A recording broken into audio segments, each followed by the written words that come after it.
Buru-buru dia pulang ke rumah dan dia bingung seperti apa penguburannya gitu kan. Mungkin dia nggak tahu gitu. Akhirnya dengan semua yang ada, tanpa dibersihkan, dia kubur langsung di depan teras rumahnya.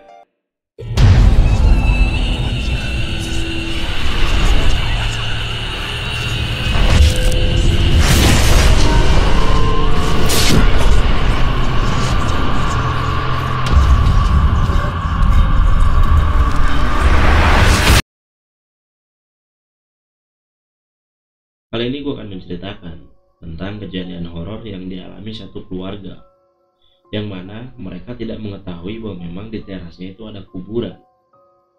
Kejadian itu pada tahun 2016, di mana sebut saja kepala keluarganya Pak Andi dengan istrinya dan mempunyai satu orang anak laki-laki, dengan istrinya yang sedang mengandung hamil itu udah sekitaran 5 bulan. Nah, kejadian itu waktu itu Pak Andi itu ingin mengebor rumahnya, untuk mengebor air lah ya waktu itu, untuk sumber air. Beliau ingin pasang jet pump waktu itu. Diundanglah vendor untuk pemasangan jet pump di rumahnya. Nah, titik pengeboran itu ada di teras, gitu kan. Nah, memang pengeboran itu berjalan dengan semestinya, gak terjadi apa-apa, gitu kan. Nah, akhirnya dibor lah, itu udah sekitaran 10 meter, belum dapat air. 20 meter, belum dapat air juga. 25 meter akhirnya dapat air keluar, cuma itu tuh banyak pasir yang keluar tuh, pasir ya memang dibilang ya normal gitu kan, memang di bawah tuh banyak pasir katanya. Cuma berjalan berbulan-bulan, hampir 4 bulan gitu, pasir itu udah menggunung dan memang udah bisa bikin rumah tuh pasir, saking banyaknya gitu kan. Akhirnya Pak Andi memanggil lagi dong vendornya, bahwa memang ini pasirnya kok nggak berhenti-berhenti gitu, masih keluar terus, sudah 4 bulan. Nah, vendor tersebut menyarankan untuk pindah titik, kata dia gitu kan. Nggak jauh, masih di terasnya, cuma agak lebih ke kiri. Dia bilang dekat keran air yang sebelumnya.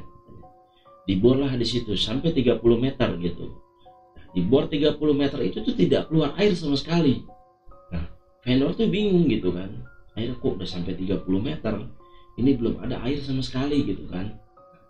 Bertanyalah vendor itu ke Pak Andi gitu, Pak ini belum ada air, udah 30 meter kita ngebor ke bawah tapi tidak ada air yang keluar gitu. Nah, Pak Andi tuh bingung gitu kan, kok bisa ya gitu kan. Akhirnya batal lah tuh hari itu berkonsultasilah dia sama istrinya, bingung kan, udah 2 kali ngebor tapi nggak bagus air di situ gitu. Nah, istrinya pun apalagi bingung gitu. Akhirnya Pak Andi memanggil orang pintar lah dari kampungnya, yaitu masih kakeknya lah gitu kan, memang orang bisa, udah Pak Haji gitu kan, untuk mengecek ke rumahnya gitu ya, untuk dikunci lah, didoain akhirnya selamatan rumah itu atas saran dari kakeknya, untuk keselamatan di rumah tersebut gitu kan. Nah, kakeknya itu mengalami kejadian aneh. Seringkali di rumah itu tuh melihat seperti istrinya Pak Andi sedang masak di malam hari, dan di pagi hari pun sering berpapasan sama kakek itu kayak di ruang tamu. Tapi tiba-tiba istrinya Pak Andi itu ada di kamar dan bilang, teriak gitu, butuh apa gitu kan. Nah, ternyata yang lewat tadi siapa gitu kan. Nah, itu kakeknya tuh udah mulai aneh di situ gitu kan, bahwa memang tahu di sini tuh ada penunggunya.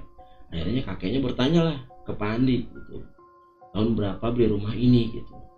Akhirnya dijelaskan lah sama Pak Andi, dulu tuh tahun 90 beli rumah ini tuh itu. Kita udah menempatinya juga belum terlalu jadi benar, waktu itu ditempatnya tuh masih bata merah yang belum diplester, ubin pun baru setengah sudah kita tempati, kita pindah karena kita udah pindah dari kontrakan, udah gak nyaman gitu kata dia. Nah, ditanyalah silsilahnya sebelum jadi rumah ini tuh apa katanya. Nah, dijelaskanlah sama Pak Andi, memang tanah itu tuh sebelumnya rawa, tanah sawah lah gitu kan. Memang kata orang tuh daerah situ tempat jin buang anak.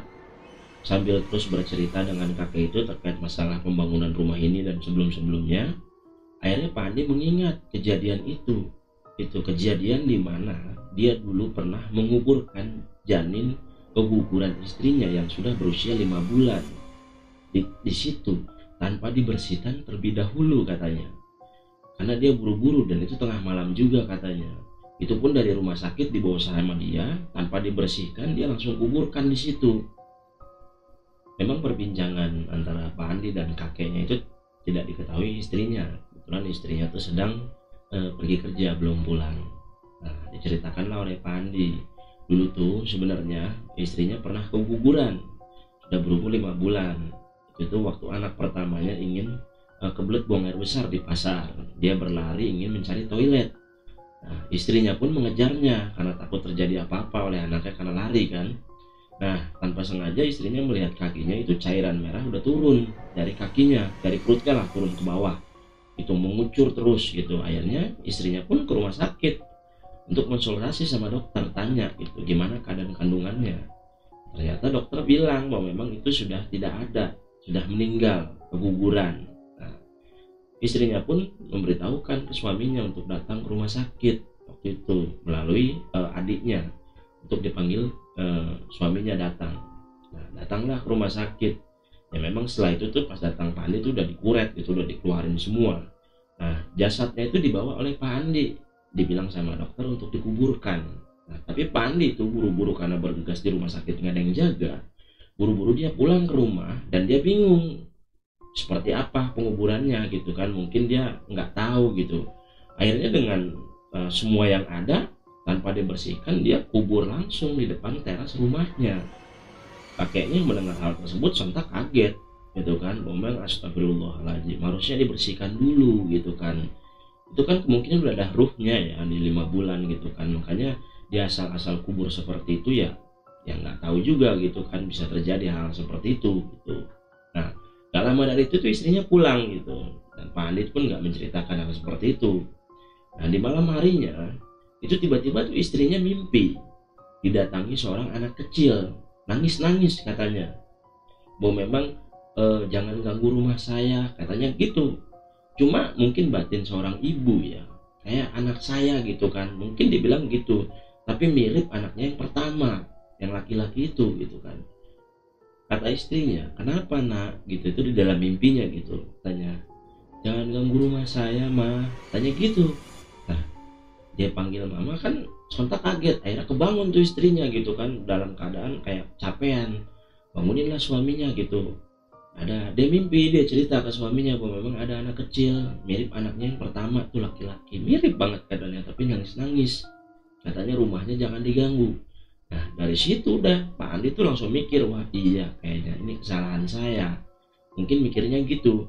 Ya udah, akhirnya dibongkar sama dia. Itu tuh udah jalan berapa tahun kali ya, tapi masih ada mungkin kayak kerangka, tapi nggak tahu ya cerita kejadian sebenarnya dibongkar seperti apa, tapi katanya sih dipindahin. Itu pun cuma kain atau ada isinya nggak tahu gitu kan, nggak terlalu jelas penjelasannya, tapi dipindahin. Nah, semenjak dari saat itu tuh besokannya tuh Pak Andi nelfon vendor itu gitu untuk pindah ngeboran itu di depan jalan gitu. Jadi di depan jalan parkiran motor itu dia ngebor di situ, dan itu airnya bagus, itu cuma 20 meter, itu airnya bersih sekali gitu. Nah, mungkin dari kejadian itu, karena memang ada kuburan di situ, mesin air pun sering mati waktu itu sebelumnya tuh. Jadi semenjak udah pindah bor dan juga udah dipindahin makamnya, itu jadi aman. Nggak kayak kejadian sebelumnya gitu kan, udah bor sampai dalam-dalam nggak keluar air, yang keluar pasir berbulan-bulan gitu kan. Memang saat itu tuh yang berbulan-bulan itu mesin jetnya, jet pumpnya itu berapa kali angus katanya, udah sering rusak, udah beli baru, udah 3 kali beli baru katanya waktu itu. Dia ganti mesin jetnya sampai pindah, akhirnya ya bisa setelah dipindahkan makam dari anaknya yang keguguran itu. Ternyata ya Pak Andi pun menceritakan ke istrinya, dan istrinya pun histeris nangis gitu, karena memang tidak mengetahui selama itu gitu. Yang dia tahu memang dikuburkan secara baik itu. Ya begitulah ceritanya yang diceritakan kepada saya.